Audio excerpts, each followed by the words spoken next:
Okay, ठीक है। अब कल हम लोगों ने क्या किया था? कल हम लोगों ने कंप्लीट किया था AWS S3 cross region replication. दो रीजन में हमने अपना बकेट बनाया था एंड डेटा को हमने रेप्लिकेट किया था दो रीजन में। ठीक है, तो ये था हमारा। एंड कब हम यूज़ करते हैं क्रॉस रीजन एप्लीकेशन, रिक्वायर क्यों है, उसका लैब हमने किया था।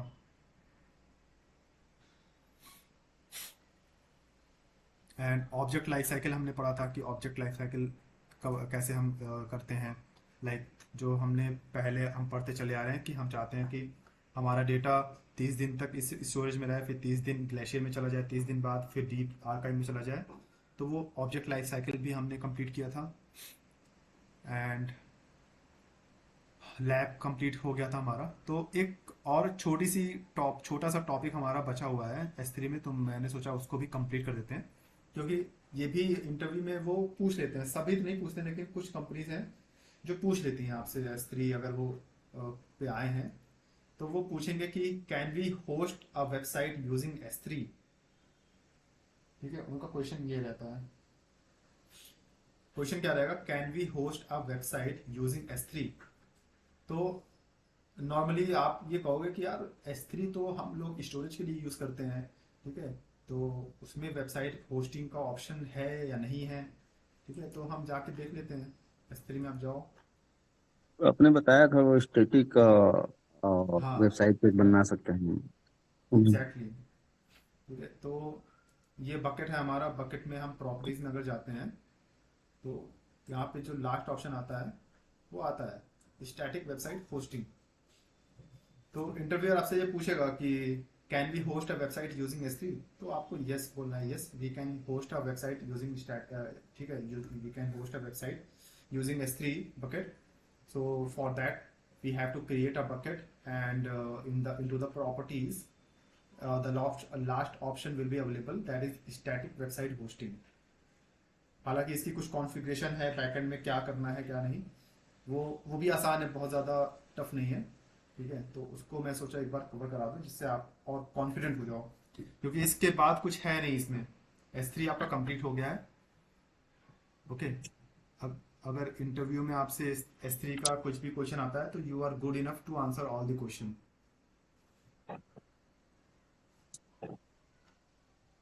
तो शुरू करते हैं। Host website from S3 bucket. ठीक है, स्टैटिक, उसको हम क्या बोलते हैं, स्टैटिक वेबसाइट होस्टिंग, जो कि हमारा लास्ट ऑप्शन अवेलेबल रहता है इनटू अ बकेट। तो इसका प्रैक्टिकल करने के लिए हम एक बकेट बनाएंगे।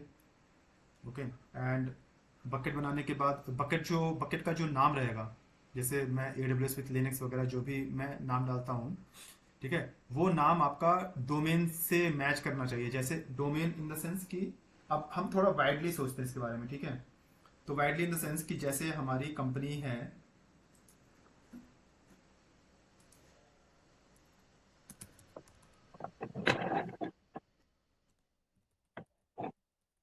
Just allow me a second.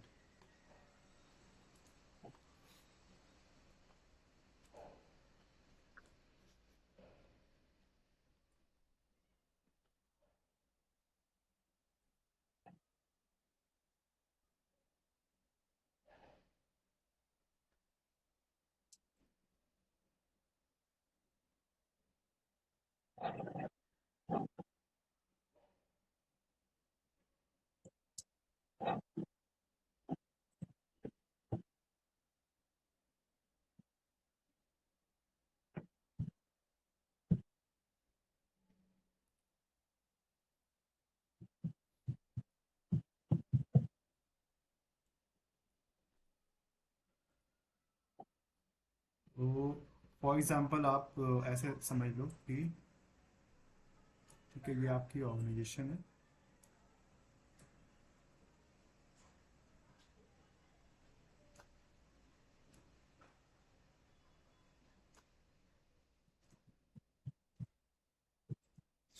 And हमारा रिक्वायरमेंट क्या है? ठीक है, तो आपके पास एक डोमेन होना चाहिए। जैसे अब मैं ये कहता हूँ कि हमारा जो डोमेन है, फॉर एग्जांपल आपकी कंपनी का क्या है, SCL। ओके।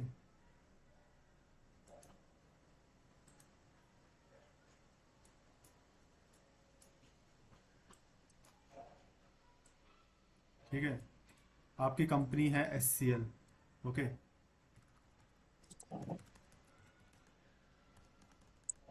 कंपनी SCL है, तो इसका एक डोमेन भी होगा, ओके, डोमेन हम ले लेते हैं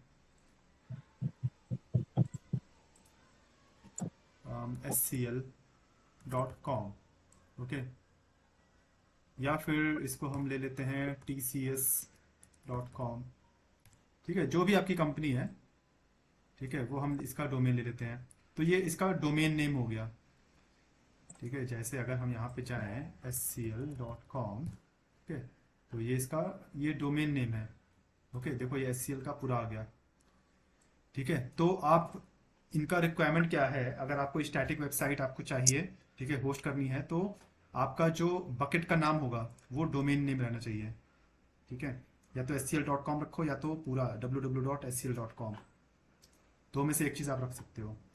तो इस केस में हम क्या करेंगे, हम लेंगे scl.com, ओके, तो हम आ जाते हैं अपने बकेट पे, वेयर इज माय बकेट, ये है,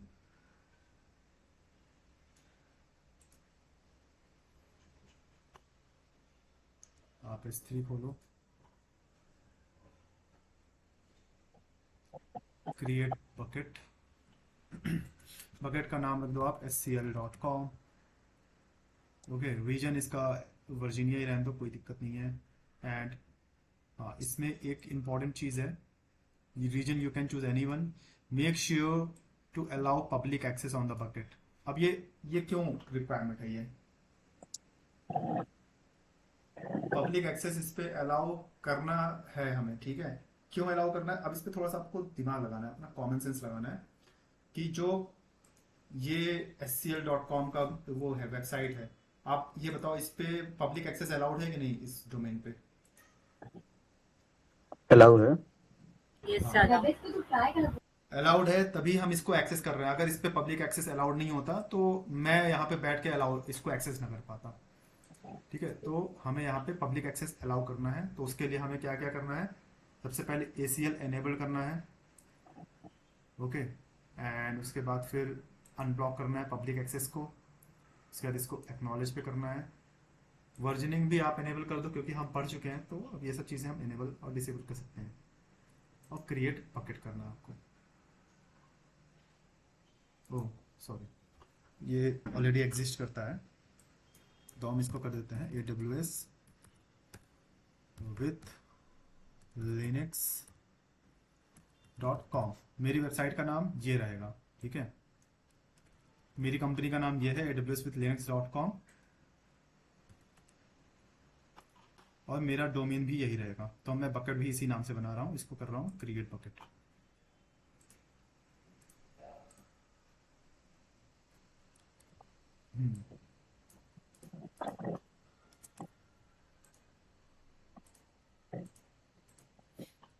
ठीक है, अब मेरा AWS with linux.com बकेट हमारा बन गया है, ऑब्जेक्ट कैन बी पब्लिक, ठीक है, मीन्स इस पे पब्लिक एक्सेस हमें अलाउड है। अब क्या करना है, versioning you can enable and create bucket हो गया मेरा, क्रिएट अ फाइल, ठीक है, a notepad file on your desktop with the name index.html, तो हम यहाँ हमारी ये टेस्टिंग है, ठीक है, तो हम इसको एज अ टेस्टिंग के पर्पज से दो फाइल हम क्रिएट करेंगे डेस्कटॉप पे,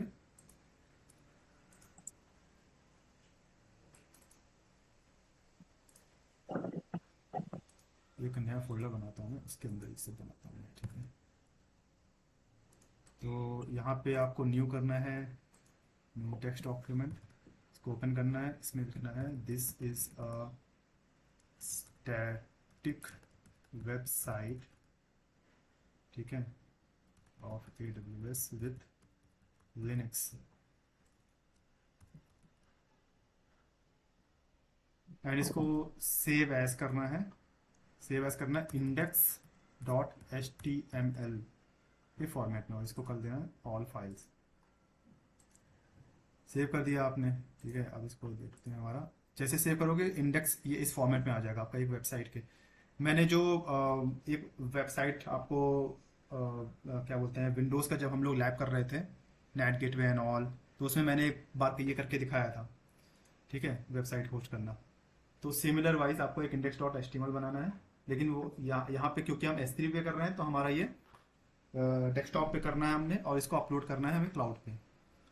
एक फाइल ये हो गई, दूसरी फाइल हो गई हमारी, एक एरर की भी फाइल हम बनाएंगे, ठीक है।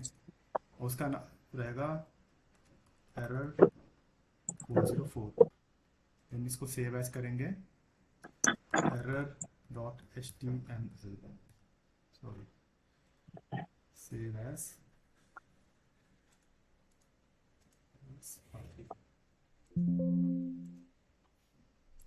तो ये हमारी देखो दोनों फाइल तैयार हो गई है, इंडेक्स और एरर। इसके बाद क्या करना है हमें, error dot H T M L ये भी हो गया। Upload both files on bucket and allow public access on both. अब हम aws-linux.com पे जाएंगे एंड हम इसमें अपलोड करेंगे अपनी दोनों फाइल्स जो हमने अभी क्रिएट की हैं। स्टॉप फोल्डर, ये दोनों फाइल हम अपलोड करेंगे। ओके, अपलोड हो गया हमारा। इस पर हमें परमिशन देना है, आगे चल के हम देते हैं इसको, ठीक है। इस पर हमें कौन सी परमिशन देनी है, पब्लिक एक्सेस करना है, ठीक है, अलाउ करना है दोनों पे। इसको क्लोज करो एंड प्रॉपर्टीज पे आ जाओ आप, ठीक है। यहाँ पे सब कुछ देख लो, सब कुछ सही है, हाँ सही है। एंड परमिशन पे आके इसको हम पब्लिक एक्सेस देते हैं।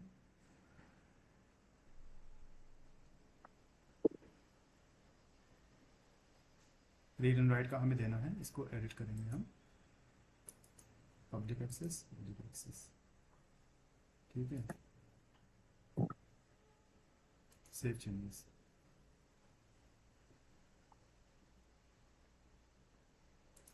और बकेट पे देखें, बकेट पे हमारा ऑलरेडी पब्लिक एक्सेस देखो है, ठीक है, ये आ गया पब्लिक एक्सेस हमारा, पब्लिकली एक्सेसिबल, ये रेड में आएगा जब आपका डेटा एंड बकेट दोनों आपका पब्लिकली आप अलाउ कर दोगे, तो ये रेड कलर का आपका दिखाएगा, ठीक है। तो मीन्स अभी हम इसको अगर पब्लिकली एक्सेस करना चाहते हैं तो हम कर सकते हैं। कैसे, इसको यहाँ पे ओपन करो, ये एरर क्यों आ गया,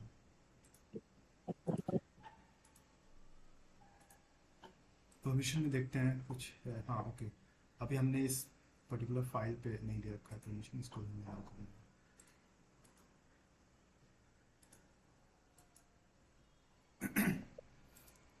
and error dot H T M L, इस पे देखें परमिशन, इस पे भी नहीं देना।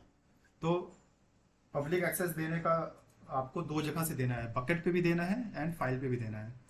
तो बकेट पे मैंने दे दिया था, मैं अब फाइल पे दे रहा हूँ, ठीक है। अब देखें ये हमारा index dot H T M L हमारा पब्लिकली एक्सेसिबल है कि नहीं। देखो this is a static website of AWS with Linux, ठीक है। अभी देखो हमारा ये कैसे आ रहा है, क्या फॉर्मेट में है। अब हम आते हैं दूसरे ऐप, हमें स्टैटिक वेबसाइट बनानी है, ठीक है। उसमें क्या कह रहा है, go to bucket, bucket properties. आपको स्टैटिक वेबसाइट, ये तो नॉर्मल प्रोसेस है, आपको बकेट कैसे क्रिएट करना है एंड उस पर क्या फाइल अपलोड करनी है, ठीक है, ये तो नॉर्मल प्रोसेस है। अब अगर स्टैटिक वेबसाइट आपको इनेबल करना है तो go to bucket properties and select last, ठीक है, static website hosting and enable it. Just a minute. तो ये हम बकेट पे आ गए।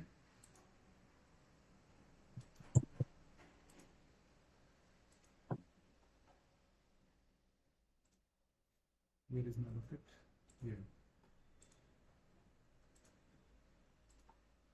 ये मेरा बकेट है। हम इसकी प्रॉपर्टीज में आ गए एंड हमें इस पे स्टैटिक वेबसाइट होस्ट करना है इस बकेट पे।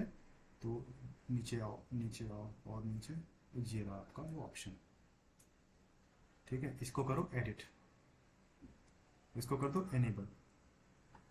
जैसे ही एनेबल करोगे तो आपके पास बाकी सारे ऑप्शंस आ जाएंगे कि इसमें क्या क्या कर सकते हो आप, ठीक है। तो सबसे पहले कि ये पूछेगा किस तरीके की होस्टिंग करना चाहते हो आप, ठीक है।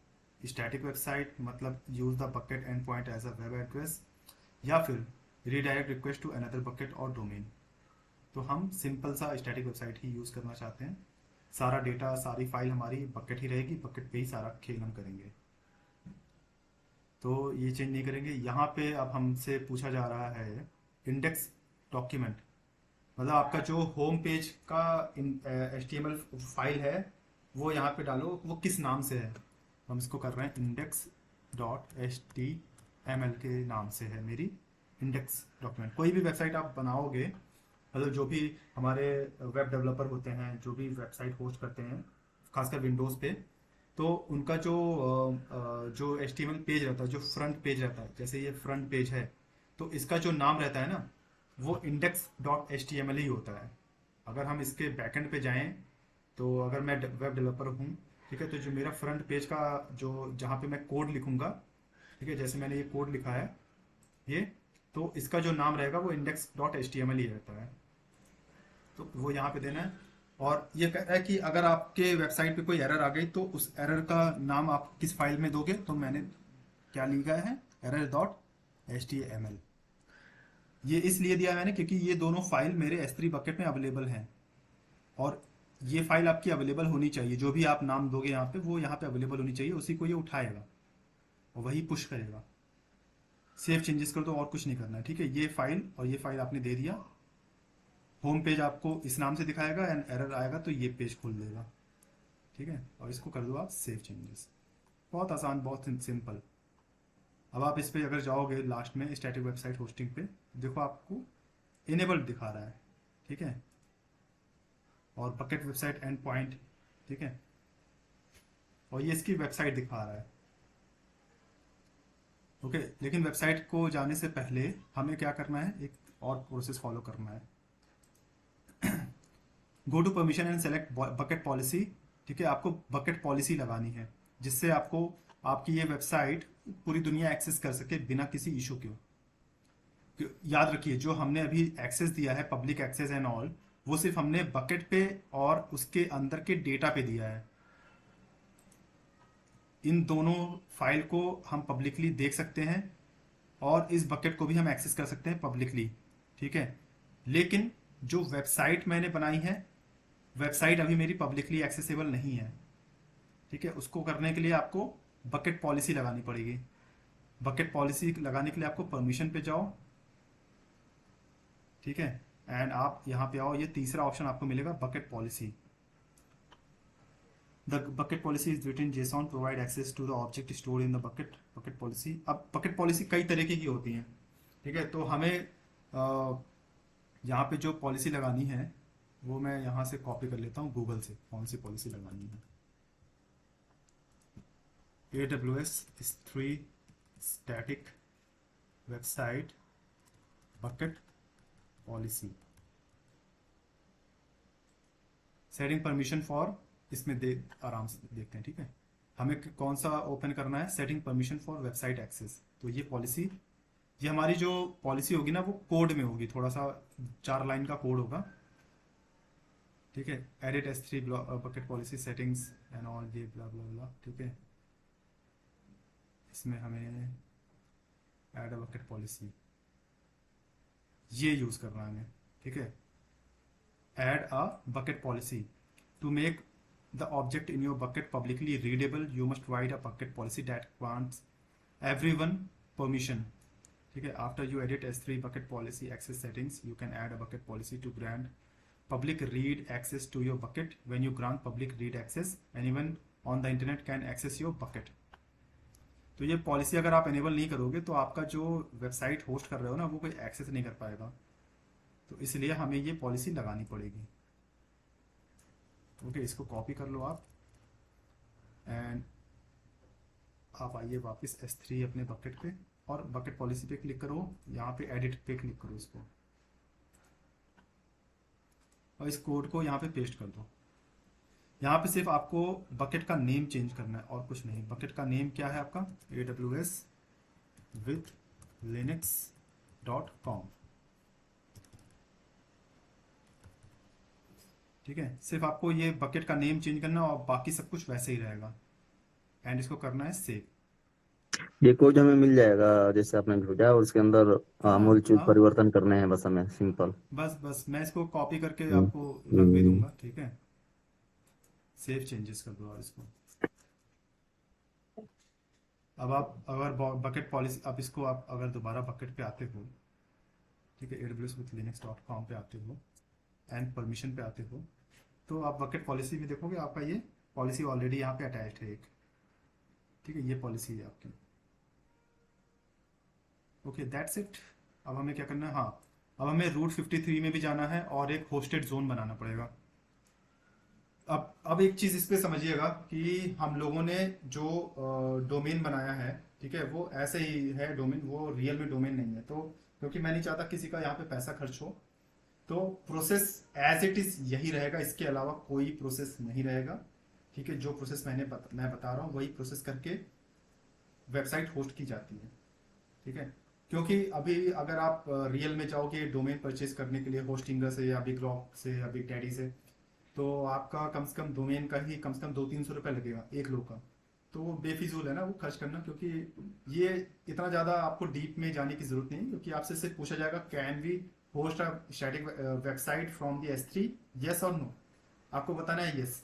मान लो पूछ लिया हाउ, तो आपको प्रोसेस भी पूरा पता है कि भाई आप जाओ बकेट क्रिएट करो, उसको पब्लिक एक्सेस दो और S3 बकेट पॉलिसी, वो S3 स्टैटिक वेबसाइट होस्टिंग को एनेबल कर दो। ठीक है, और जो भी आपका index dot H T M L है, error dot H T M L है, वो पोए पेज वगैरह आप उसमें जाके अपलोड करो। इतना बता दोगे, इंटरव्यूअर आपसे बिल्कुल मतलब समझ लो आपका फैन हो जाएगा कि भाई इसको बहुत डीप में पता है। ठीक है, इतना कोई पढ़ता नहीं है S3 स्टैटिक वेबसाइट के बारे में। तो इसलिए मैं आपको रिकमेंड नहीं करूंगा कि आप डोमेन परचेज करो। सिर्फ हम ये स्किप कर दिया हमने ये पार्ट, एंड बस हम ये बाकी सब स्किप नहीं कर रहे हैं। बाकी हम अब रूट 53 में जाएंगे, वहां पे होस्टेड जोन बनाएंगे।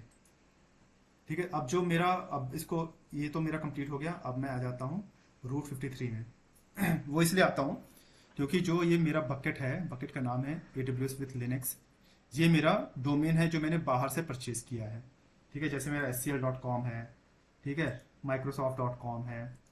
ये अमेजन इनको थोड़ा ना जानता है। इनको जानने के लिए अमेजन को क्या करना पड़ेगा, एक रास्ता दिखाना पड़ेगा कि भाई अगर कोई इस वेबसाइट से अंदर आने की कोशिश करे ना, या बाहर जाने की कोशिश करे, तो आप उनको जाने देना। तो आप उसके लिए हम यूज करते हैं रूट 53। रूट 53 कुछ नहीं है, आपका DNS सर्वर की तरह काम करता है ये। ठीक है, DNS सबको पता है, डोमेन नेमिंग सिस्टम। ओके, तो अमेजन में भी ये सुविधा अवेलेबल है कि अगर आपको डोमेन क्रिएट करना हो, इवन यहाँ पे हम डोमेन भी परचेज कर सकते हैं, लेकिन वो बहुत महंगा रहता है as compare to BigRock एंड ये होस्टिंगर वगैरह से बहुत महंगा रहता है, इसलिए यहाँ से जल्दी कोई यूज़ नहीं करता है। यहाँ पे सब लोग क्या करने आते हैं, सिर्फ एक होस्टेड जोन बनाने के लिए आते हैं। तो होस्टेड जोन पे क्लिक करिए एंड यहाँ पे क्रिएट होस्टेड जोन पे क्लिक करेंगे।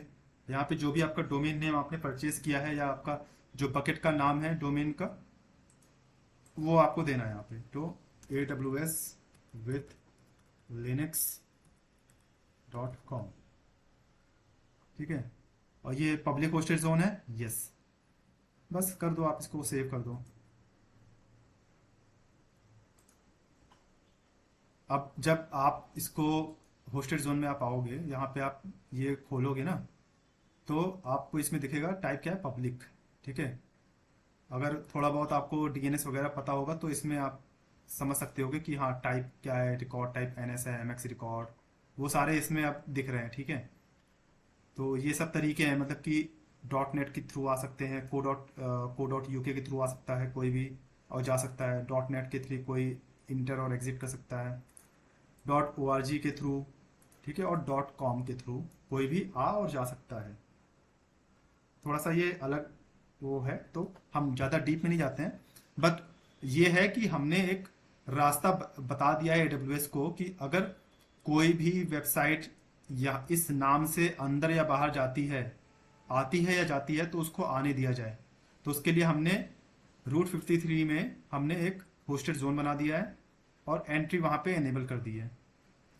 और जो हमारा S3 है ना, वो इतना समझदार है कि जब आप ये पर्टिकुलर वेबसाइट को एक्सेस करने की कोशिश करोगे ना, इस वेबसाइट को एक्सेस करने की कोशिश करोगे, तो ये आपको बताने की जरूरत नहीं, ये बाय डिफॉल्ट पहले कहाँ जाएगा, पहले जाएगा रूट 53 में, देखने के लिए कि इस नाम से कोई एंट्री है कि नहीं है। ठीक है, इस नाम से कोई एंट्री है कि नहीं है। अगर होगी तो ही आपकी वेबसाइट सही चलेगी, अदरवाइज सही नहीं चलेगी। ठीक है, तो अब इसको हम चला के देखते हैं। देखो हमारा ये चल रहा है। क्या नाम है इसका? aws-with-linux.com। ठीक है, इसको आप छोड़ दो, ये हमने। ठीक है, अगर आप परचेज करोगे डोमेन, ठीक है, और परचेज करके डोमेन को अगर आप फिर एक्सेस करोगे aws-with-linux.com ओपन करोगे तो आपका यही वेबसाइट खुल के आएगी। ओके, तो ये होती है स्टैटिक वेबसाइट होस्टिंग, और इसके अलावा कुछ भी नहीं है। And process as it is जो मैंने बताया, DNS records, hosted zone create करना, एंड आपको वहाँ पे एक डीएनएस नेम बनाना, होस्टेड जोन बनाना। ठीक है, बकेट नेम के से मिलता जुलता, एंड आपको एक बकेट बनाना। ठीक है, एंड उसमें जो पॉलिसी हमने लगाई है सब कुछ एज इट इज़ ही रहेगा, इसके अलावा कुछ भी नहीं रहेगा। बस इसमें मैंने क्या किया कि मैंने आपका पैसा खर्च नहीं होने दिया है बस। ओके, तो इसमें कोई क्वेश्चन है, कंफ्यूजन है तो यू मे आस्क।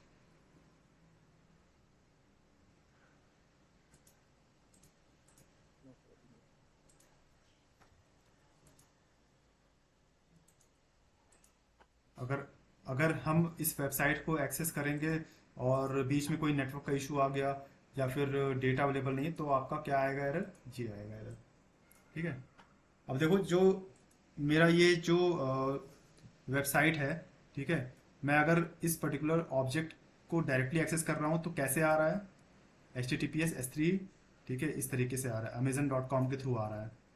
ठीक है, लेकिन अगर मैं वेबसाइट एक्सेस करने की कोशिश कर रहा हूँ वेबसाइट को, तो देखते हैं कैसे आ रहा है।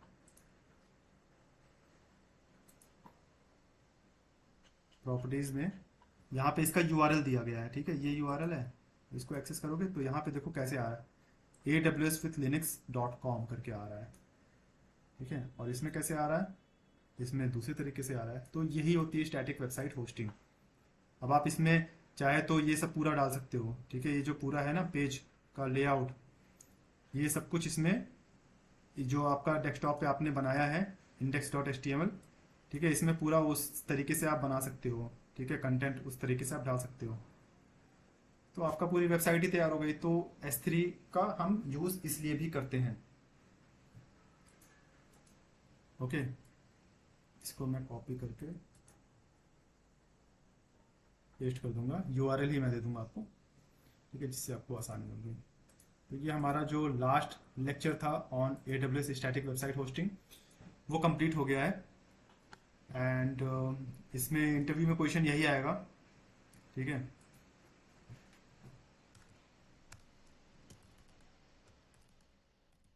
Can you host a website in S3। ठीक है, ये क्वेश्चन आएगा। तो इसका आंसर अब आपको पता है कि यस यू कैन, एंड कैसे करना है तो वो भी आपको सब पता है। एक क्वेश्चन और है, लेकिन वो इस टॉपिक से रिलेटेड नहीं है, उसका दूसरा अलग है। उसका मैं दिखा देता हूँ आपको, क्वेश्चन क्या आएगा वो। S3 में हम आते पहले।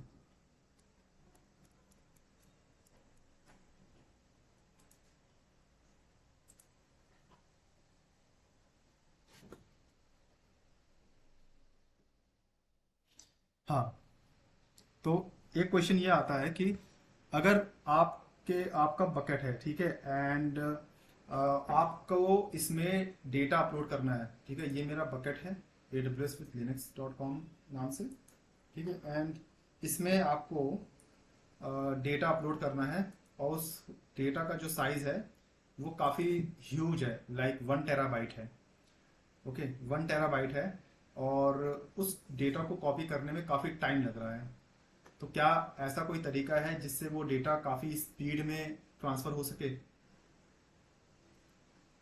तो उसमें हम दो चीज़ यूज़ कर सकते हैं।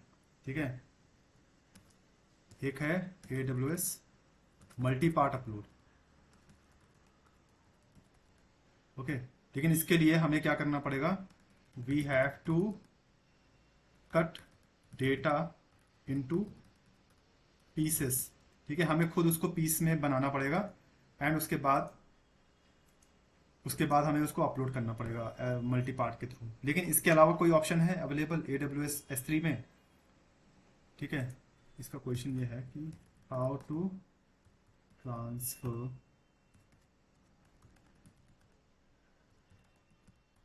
स्पीड, ठीक है, इन S3 bucket if data size is huge in TBs।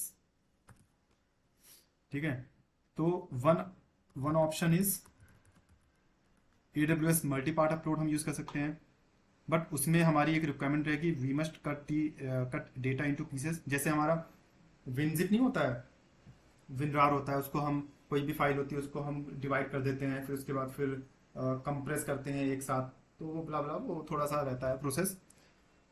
ठीक है, ये मैंने मल्टी पार्ट ऑलरेडी आपको पढ़ाया है, आई होप रिमेम्बर। तो इसका दूसरा ऑप्शन जो है वो है हमारा, प्रॉपर्टीज में आओगे आप ना, तो इस बकेट पे आप एक ऑप्शन एनेबल कर सकते हो, ये मैंने लास्ट कंपनी में मैंने किया था, या ट्रांसफर एक्सेलरेशन।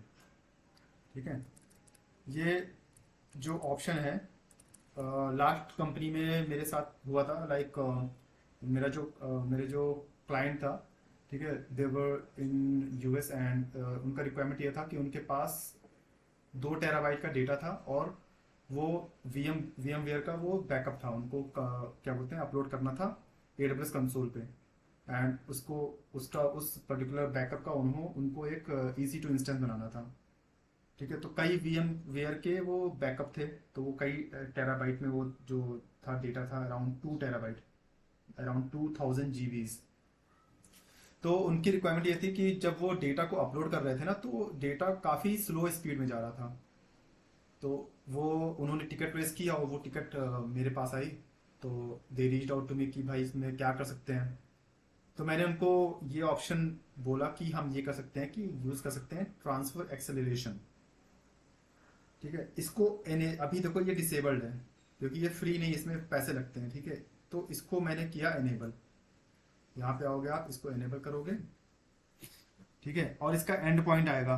ठीक है, and use accelerated endpoint for faster data transfer which will incur additional fees. मतलब एक पर्टिकुलर एक वेब एक्सीलेटेड एंड पॉइंट वो दे देते हैं, ठीक है, अमेजन दे देती है, और इसको यूज करके आपका जो डेटा अपलोड करोगे, ठीक है, आपका जो डेटा अपलोड करोगे वो काफ़ी स्पीड में जाएगा। तो इसके साथ एक पंगा है कि .com अगर है, डॉट है आपके बकेट के नेम पे, तो आप ट्रांसफर एक्सेलरेशन यूज़ नहीं कर सकते हो। तो मैं दूसरे बकेट पे आया हूँ, ट्रांसफर एक्सेलरेशन, इसको मैं करता हूँ एनेबल, सेव चेंजेस। ओके, तो अब मैं देखता हूँ इस पे ट्रांसफर एक्सेलरेशन पे एनेबल्ड है कि नहीं। एक्सेलरेशन एनेबल्ड है। ठीक है, अब मैं अगर चाहूँ, अभी मैं मतलब इस पे भी आपको एक्सेस वगैरह देना पड़ेगा, पब्लिक एक्सेस एंड ऑल। ठीक है, तो आप इसको इसके थ्रू आप क्या बोलते हैं, ये पर्टिकुलर URL सामने वाले को दे सकते हो, एंड उसको बोलोगे कि भाई अब तुम्हारा ये क्या बोलते हैं, ट्रांसफर एक्सेलरेशन इस पे अलाउड हो गया है। अब आप जो इस पे डेटा सेव अपलोड करोगे ना, वो स्पीड में कर सकते हो। ओके, अब जो आप डेटा अपलोड करोगे वो स्पीड में अपलोड होगा। तो ये आंसर आप दे सकते हो। ठीक है, इसका आंसर मैं यहाँ पे लिख देता हूँ,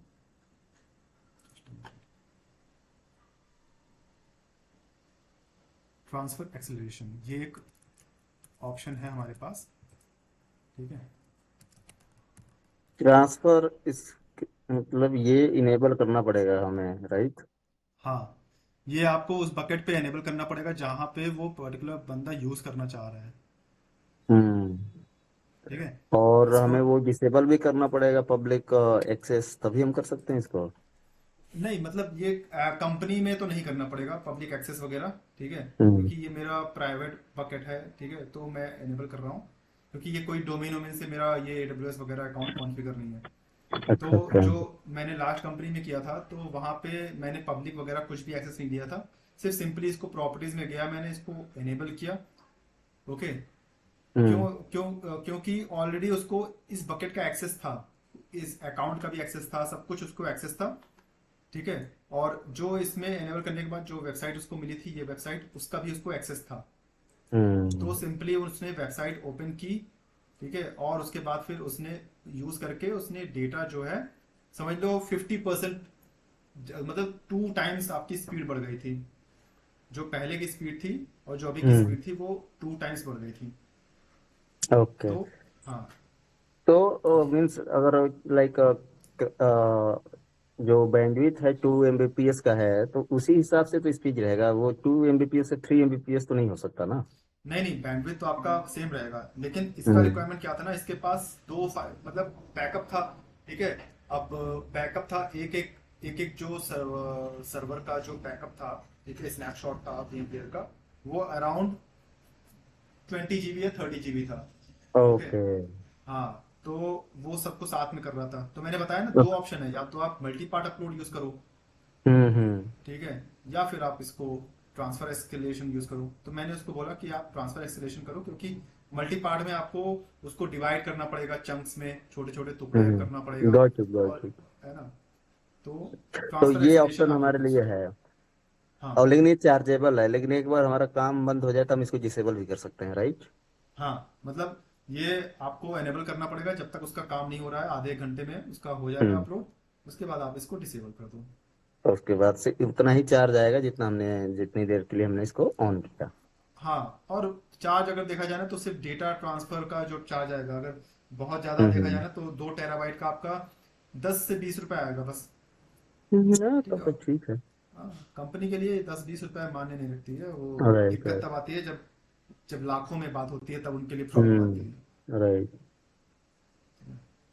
तो गॉट इट। एक क्वेश्चन ये छूटा था, इसलिए मैंने इसको कवर करा दिया, ट्रांसफर एक्सलेशन ट्रांसफर हमारा ये था। एक्सेलरेशन। राइट। ठीक है।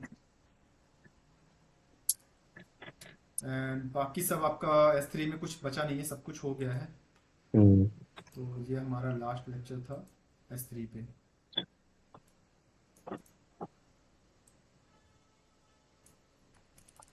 कोई क्वेश्चन कंफ्यूजन है किसी को? में आस्क इन S3।